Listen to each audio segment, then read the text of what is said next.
Hey guys, welcome to Reddit Brew. You know the drill. We're back at it again with the Reddit stories. So let's jump into it, shall we? Entitled Uncle thinks he should get partial ownership of my parents' condo. My parents bought the condo I grew up in back in the mid-90s. Years later, my Uncle Dan started living with us. He lived with us for 7 to 8 years. In my home country's culture, that's what you do for family, even if it's a tight fit. He only moved out because my mom rightfully got sick of taking care of him. While living with us, he did not help clean, did not cook, did not help with groceries, and did not help with utilities. He brought food from the restaurant he worked at every once in a while. A few years in, my dad asked him to chip in with rent. Even then, it was only a couple $100 here and there. He would have been paying a lot more for rent if he lived with roommates in a similar location and place. And I know he only paid on the rare occasion because he would leave a check on the table by the kitchen. He basically lived rent-free with maid and butler service. Onto the main entitled part of the story. My parents have recently been thinking about selling the condo to buy a standalone, single-family home instead. They have only been thinking about it. Nothing has happened at all, and probably won't. Dan heard about this and apparently asked my dad how much his percentage would be if they sold the condo. My dad was flabbergasted. Had no idea why Dan would think that he would get any part of the money from selling the condo. He wasn't even in the same country when my parents bought the place, and there was never any discussion for him to have any ownership. Edit, appreciate the advice, but want to add that Dan hasn't lived at my parents' place in over 10 years, which is why it's even more random that he brought up getting a percentage of the condo.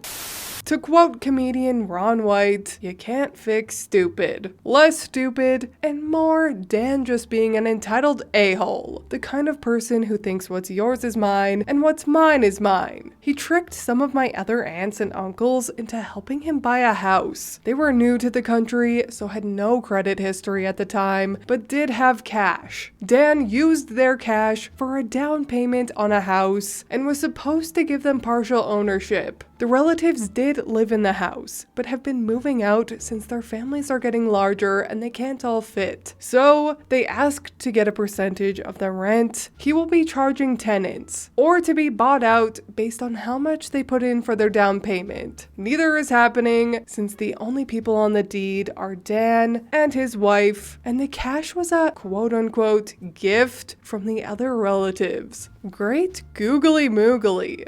Dan is legit scum. I'll never understand how people can live with themselves and sleep well at night while operating this way, by scamming and using people and having zero conscience or remorse. It's baffling, and it's honestly psychopathic. No Contact Oprah is here to say that OP's family, especially his dad, needs to go no contact with his piece of crap brother. I have anger issues, so I'm going to ruin a bridal shower and traumatize some kids. This happened 8 years ago when I was just a young teen. I love my family, but there's always going to be a few crazy relatives. In my culture, we don't have bridal showers, but the event in this story is sorta similar. It's where we celebrate the bride-to-be while also preparing small gifts to give to the guests in the wedding. Examples are candles, cookies, perfume, etc. Wedding planning is the responsibility of the elder in the family. So, my great aunt is in charge of the whole wedding. She's a few years older than my grandfather. Things were going well. The bride, my cousin, was happy, older cousins were preparing the gifts, and my siblings and I were hanging out. Then, out of nowhere, shouting began. We look and see my two aunts grabbing and pulling each other's hair, screaming like banshees. Everyone was so confused.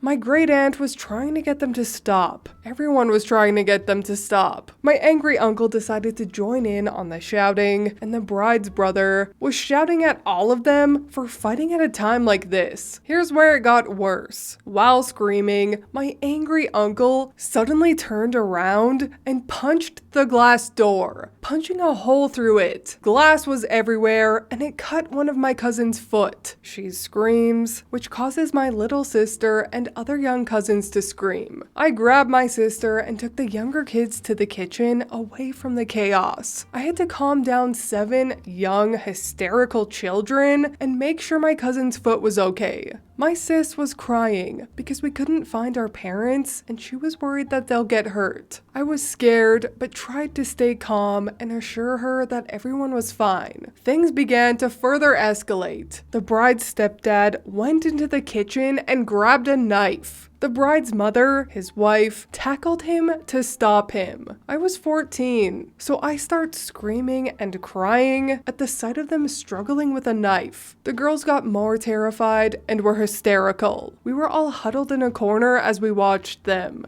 Thank God, the bride's sister shows up and guides us to her room. We're all crying and I was worried about my parents. I don't remember how long we were inside that room, maybe almost an hour. Bride came in to check on us. She looked tired. The bride's sister was crying quietly, upset and saying, "Why do they have to fight at a time like this?" We all eventually calmed down. My dad enters the room, looking upset and irritated, and tells us it was time to leave. We walked out, and I see an ambulance in the driveway. A week later, I ask my mom what happened, and this is what she told me. It all happened because of the gifts. Great aunt's daughter was annoyed about the perfume. She had bought and brought the perfume in, but my great aunt said that she didn't want to put perfume in the gift. So, great aunt's daughter left in a huff, not helping with the gifts. Great aunt went out with the bride for a bit to pick up some things, and my other aunt arrived to help. She saw the boxes of perfumes that my great aunt's daughter left and asks the bride's mom if it's for the gift. She says yes, not knowing what my great aunt had said. Great aunt came back with the bride to see my other aunt putting perfume in the gift bags. She got annoyed, but bride says that she likes the idea of perfume. Great aunt lets it slide and they continue. Great aunt's daughter comes back when she was done with her tantrum, sees them packing the perfume, and starts screaming at everyone because she was specifically told that the perfumes wouldn't be used. My other aunt starts screaming back at her, which led to the fight. The knife incident was because of the bride's parents. While the aunts were fighting, the bride's dad thought it was a great idea to turn to his ex-wife and insult her, putting the blame on her for ruining the bridal shower. Bride's stepdad got pissed, which led to him going to grab a knife and traumatizing children. As for my uncle punching a hole in a glass door, we don't know. He just has anger issues. In the end, my grandmother fainted from the stress, which is why the ambulance was called. No one got majorly hurt, and everyone begrudgingly moved on from that catastrophe. Sometimes I would be alone with my dad, and we would bring up this incident. How shit went down because of perfume, laughing at how obscene it was. Also, surprisingly, the wedding went on a few months after this incident without any drama. Wowza. That sure was a lot to unpack. By the sounds of it, they all need anger management classes. The punching of the glass door aside, which, yeah, is insane all in itself, but whose default response to an argument about perfume is to start a knife fight? Is OP's family part of the mafia? Is the Uncle Al Pacino? Good grief. But anyway, that is all for me today. I hope you enjoyed these 2 entitled people stories. If you did, please leave a like and subscribe. I truly appreciate when you do, and I will see you in the next Reddit story. Bye!